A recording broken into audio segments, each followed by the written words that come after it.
what's up, everybody? I'm Matt, the vocalist of Cryptopsy, and you're listening to my podcast, Vox&Hops, where I sit down with fellow musicians and we talk about their lives, their music, and most importantly, craft beer.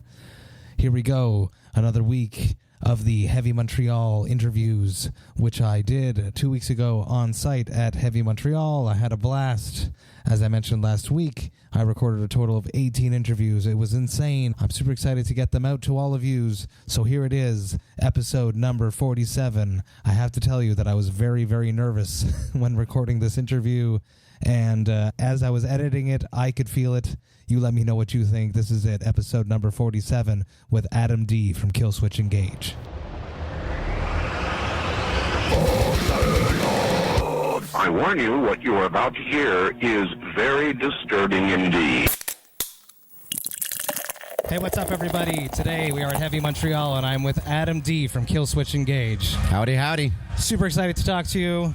When I saw this confirmation, I was like, this is fucking awesome. Cool. I came up with this idea a year ago at this festival. I was like in the beginning stages of launching this podcast, and I was like, next year I'm going to be a media, and here I am doing fucking interviews with, as I mentioned before I started recording, one of the influencers to getting me to start to scream. So it's fucking beautiful. I'm very happy. That's quite a well, thank you very much. You're very nice. I was like, do you like beer? And you said, yes, but I want to take a jog later. I know. I'm going to drink one anyways. Let's do it. Let's pop it open. This is La Mer from Brasseur de Montreal. Ooh. It's an IPA. Cheers. Cheers. Let's start this off right. Isn't it annoying to listen people drink? I edited it out, actually. I put it like I keep like just the right amount of space. Yep. Yeah, and then that's it. Yeah. But no, that's gone. Yeah, right. I'll save it just for this one. The lip smacking, yeah. Oh, that's like my least favorite sound in the entire world. As you're tracking vocals? Oh, my God, yeah. It drives me nuts. What do you prefer? Do you rather be in the studio? Do you rather be on the road? I like mixing it up a little bit, you know. I think if you do one thing too much, you go crazy. I absolutely agree with that, yeah. Like your beers. Yes, you can't drink IPAs all the time. No, you have to finish with stout. Yeah, you know, see, like after a nice meal, you get a nice 11%er, you know. Fucking right, a barrel-aged Imperial. There you go. Are you a craft beer enthusiast? Love. Yeah? I live in San Diego now, so yes. Do you? Yes. Oh, shit, when did that happen? About 4 years ago. Oh, awesome. Yeah. That's true. I moved there you were at my show. for beer. That's true, you were at my show. Yeah. Brick by brick. That's sure true. Was. That's true. Yep. We didn't get a chance to chat, but I heard afterwards that you were there. That's true. Yep, sure was. Tell me about the San Diego craft beer scene. Well, it's amazing. What would be some of the breweries? I would say it's one of the. It was one of the leaders in the whole pioneering movement of craft beer and getting it out there to the people. I agree. It's an incredible city. Stone's from Escondido, so it's just they're one of the originals, man. Sculpin IPA, that Sculpin is from Ballast Point. Ballast Point is also from, which is right down the street from Brick by Brick, from what I've been told. Yep, the headquarters is now in Mira Mesa, which is about 15 miles from there. So what would be your go-to style of beer if you had to go choose one? West Coast IPAs. Really? Yeah, absolutely. You're like, I'm moving to the West Coast, just tired of the East I like Coast. these beers. I'm getting the hell out of New England. Stop it with the haze craze, you losers. I fucking love it. Yeah, see? I'm a fucking haze. How come I'm the only guy out there that's like, keep my IPAs clear, man. Don't get me wrong. I spoke to this dude that does podcasts with brewers, and I've heard that they put flour in it. Yeah, a lot of brewers take shortcuts instead of getting it unfiltered and yeasty like the way a traditional New England should. They'll just do a shortcut and throw in some flour and make it murky. If you could only drink one beer for the rest of your life, what brewery would it be from, and what beer would that be? Society the Pupil. Or maybe I should do the Coachman because it's 4.8. That might be a better idea. Well, you might just go to bed early all the time. Yeah, right.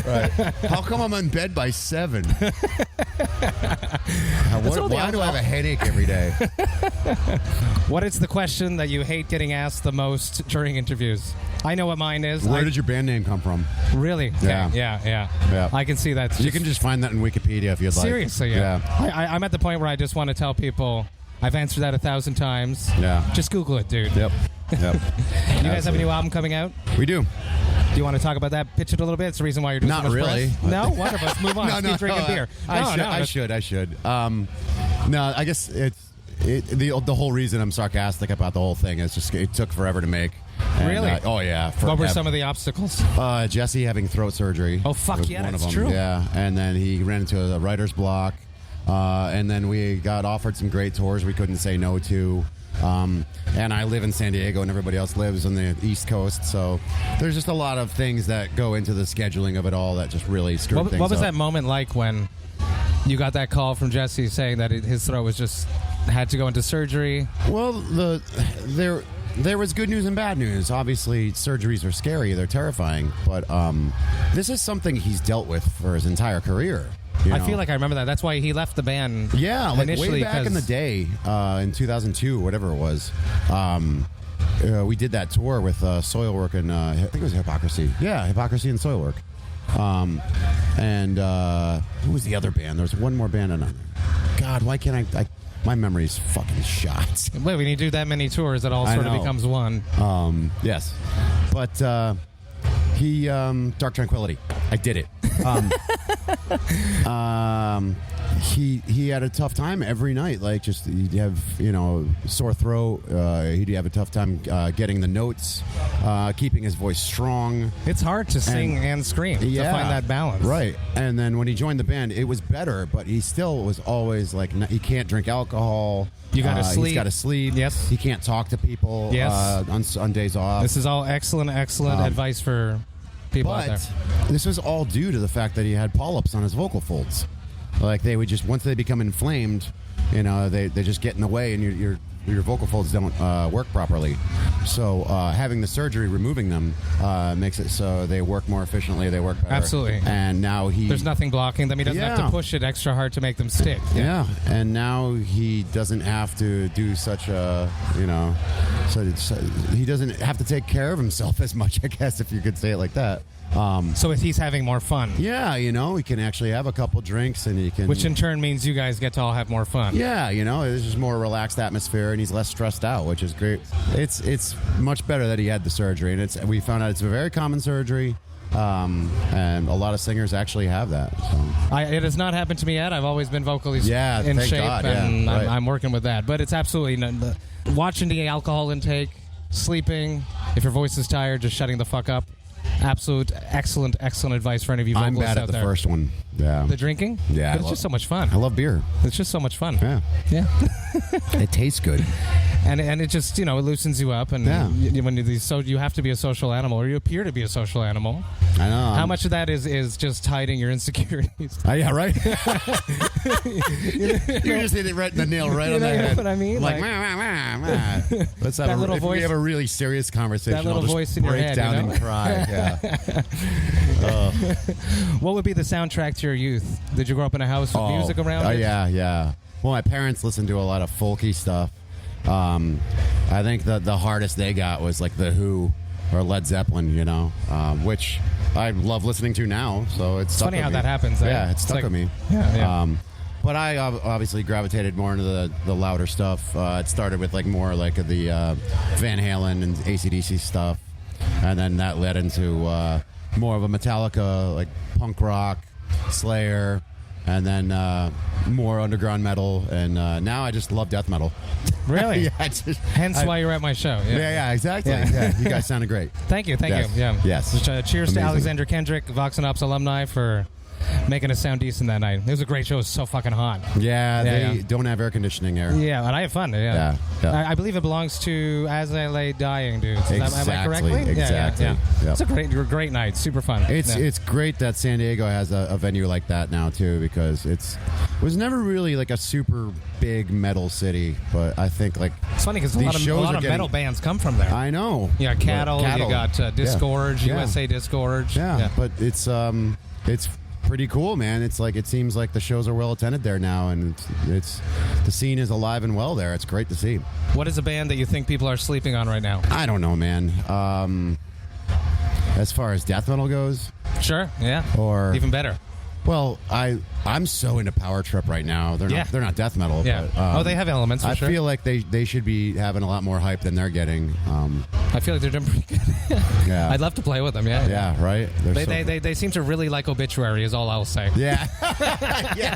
Exactly. If I got to be honest. I love that their records sound like they're made in the 80s too. It's great. But that's what it should. Yeah. Exactly. It's like that new Tomb Mold, which it sounds like old school death metal. Yeah. It's awesome. It's great. Yeah. This resurgence of better production, but yet still with the old feel. Yeah, dude. Every record sounds like a drum machine. You know. I'm annoyed with that. So, but we don't do that anymore. We don't do it anymore. Yeah, I love a lot of those records that sound like drum machines, but whatever. My old band, 3 Mile Scream, we used The End of Heartache as like an A-B really? to try to get tones. My guitarist, Christian Donaldson, has the studio at the Grid, and that's how I met him, and that's how I got into Cryptopsy. Anyways, we were A-Bing The End of Heartache back and forth. Yeah. Right. Wow. How far do you think your productions have come? Do you listen back to your old productions and hate them? Never. Oh, yeah? Yeah. You never re-listen? I really should. Even your own stuff? Yeah, I really should, because it's good to always like self-check and try to improve yourself, but you know, you spend so much time on something, it's like the last thing you want to do is listen to it again, you know? Like this new record, I don't want to listen to it. It spent over 2 years working on it. Even to learn the songs, or just know the songs? You're not like a dude that has to go back. I have to listen to it to learn the songs. Because I'm like that. I'm lazy. I'll like track my shit, and then I'll have to go back and learn it again. Yeah. Oh, I'll forget how songs go all the time. Yeah. Absolutely. Yeah. God, I've been in this band over 20 years, or 20 years, I should say. Crazy. So, yeah, there's a lot of stuff I don't remember. How satisfied are you when you finish a mix? Is it like, goodbye, I'm satisfied with you? Get it out of my life. And then it's over. Yeah. Get it out of my life. What are some projects that you've produced recently that you're proud of, besides your own? Just did the Killswitch thing. I haven't been doing crazy stuff, just a lot of helping out on records. I helped out with the Unearth record. I helped out with the As I Lay Dying record. And right now I'm still working on my side project, Times of Grace. Yes. That's been kind of like been set in the back burner for a little while because of all the stuff I've been doing with Killswitch and tours and whatnot. But excited to get it done because it's so drastically different than anything I've ever written before. So that's awesome. I'm excited to hear it. Yeah. It's very it's a lot more mellow and atmospheric. So. Controversial question, just your opinion. I don't care. Tim, As I Lay Dying. It's right. It's a tough conversation to have because I love the other four of them so much. Like I've always been tight with those guys, you know, and seeing all of that happen in front of my own eyes, it was just like it was odd and like Tim turned into a weird person, and Tim's. I can say this. He's my friend, or was my friend, or whatever. But you know, he turned into a weird person, and like. I don't know if it was all the drugs he was taking to get jacked and buffed you there. know, so like people lose themselves, and to do something that extreme is pretty crazy, obviously. So. I hope that he's found himself and is. Me too, man. Me too. Like I said, the other four guys, I wish nothing but the best for them because they're all wonderful people. I've heard that they played a bunch of shows and they were all sold out, so the fans seem to still be going to support them. Yeah, which you know is important. Right.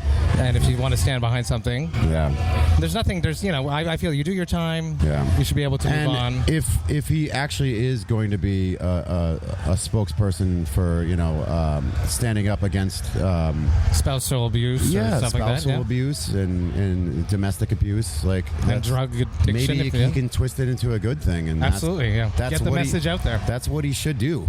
Yeah. In my opinion, it's a great idea. It's a way to take the best out of something that's terrible. I don't want to keep you too long. I know what it's like at these festivals. You want to enjoy yourself. You want to hang out with all your friends that are here playing the show. I'm going to go take a jog drunk. Yes, junk drugging. Yep, I've done it before. Actually, your cardio is going to be better. Yeah. I feel like I get less tired. A beer is the best post-workout drink you could ever have. Yeah. Adam D, thank you so much. Right on. I really, really appreciate it. Thank Cheers. You. Cheers, man. Hey, how's it going? Thank you so much for listening right to the end. You know that I love that and I appreciate that. Super stoked to have spoken to Adam D. I had met him many, many years ago when I was in 3 Mile Scream, which was in my first Montreal-based metal band. And I remember being nervous then meeting him, and not much had changed up until the present day. He's just such a cool dude, super funny, and he put me immediately at ease. I enjoyed having a great chat with him and having a few laughs with him. So a huge cheers to you, Adam. I'm super stoked to check out that new Killswitch Engage called Atonement, which will be released on August 16th. Via Metal Blade Records. So get your copy, check it out. It's going to be a banger, as all Killswitch Engages are. Once again, I want to give a huge shout out to Marie-Mado Langlois for hooking up with some beers at Heavy Montreal. All three of the interviews coming up today are La Mer à Pied from Brasseur de Montreal. So a huge thank you to you, Marie-Mado. I appreciate you all listening. I hope you have a great weekend. Make sure to check out the rest of the episodes that are dropping this week as well.